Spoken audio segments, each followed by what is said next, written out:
இந்த உலகத்தில் நிறைய பேர்த்த பார்க்குறோம், நல்லவங்க கெட்டவங்க அப்படின்னு நிறைய பேர்த்த பார்க்குறோம் இல்லையா? நம்ம பார்வையில் அவங்க நல்லவங்களா தெரிவாங்க. ஆனால் அவங்களோட உள்ளத்தில் நிறைய தேவையில்லாத எண்ணங்கள் எல்லாம் கொட்டி குவிந்து கிடக்கும். நம்ம பார்வையில் பார்த்தோம்னா சில பேர் கெட்டவங்களா தெரிவாங்க. ஆனால் அவங்க உண்மையாகவே பார்த்தீங்கன்னா மனசில் நல்ல எண்ணங்கள் நிறைய கொண்டவங்களா இருப்பாங்க. அப்போ மனிதர்களை நாம் வகைப்படுத்த முடியுமா? மனிதர்களை நாம் வேறுபடுத்தி பார்க்க முடியுமா? நம் பார்வைகளை பார்க்கும் பொழுது மனிதர்களை வேறுபடுத்துவது எளிது.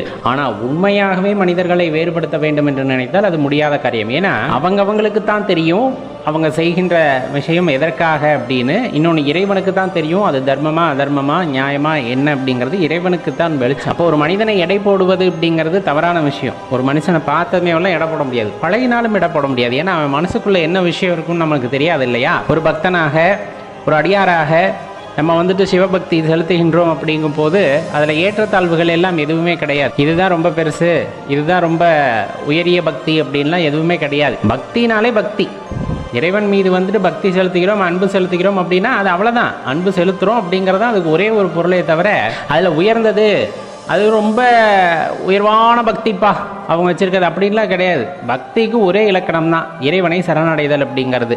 நம்ம இன்னும் சரணடையலையா, அதுக்கு பேர் பக்தியே கிடையாது, ஆரம்ப நிலை அப்படின்ட்டு நம்ம சொல்லலாம். சரிங்களா?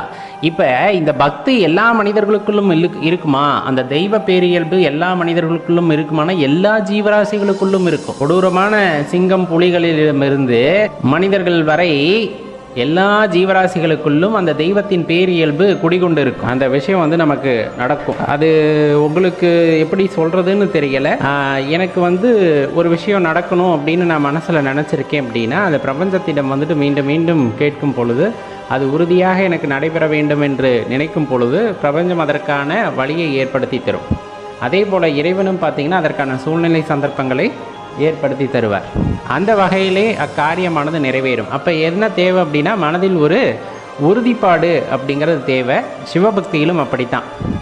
ஏன்னா பல ஆண்டுகளாக சிவபக்தி செய்திருப்போம், நமக்கு ஒரு சின்ன அறிகுறி கூட தெரியல அப்படிங்கிற மாதிரியான மன உறுத்தல் ஏற்படுகிறதுனா தெளிவாக தெரிஞ்சுக்குங்க, நம்ம உறுதிப்பாடுடன் இருக்க வேண்டும்.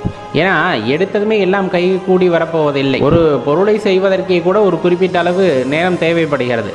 அதே இந்த பக்தியில் பார்த்தீங்கன்னா இறைவனோட அருள், அந்த திருவருள் அப்படிங்கிறது ரொம்ப பெரிய கருணை. அதை பெற வேண்டும் என்றால் அதற்கான காலமும் நேரமும் அவசியம் போதுமான அளவு இருந்திருக்க வேண்டும். அந்த வகையிலே தான் நாம் பொறுத்து இருக்க வேண்டும் அப்படிங்கிற விஷயத்தையும் நாம் தெரிந்து கொள்ள வேண்டும்.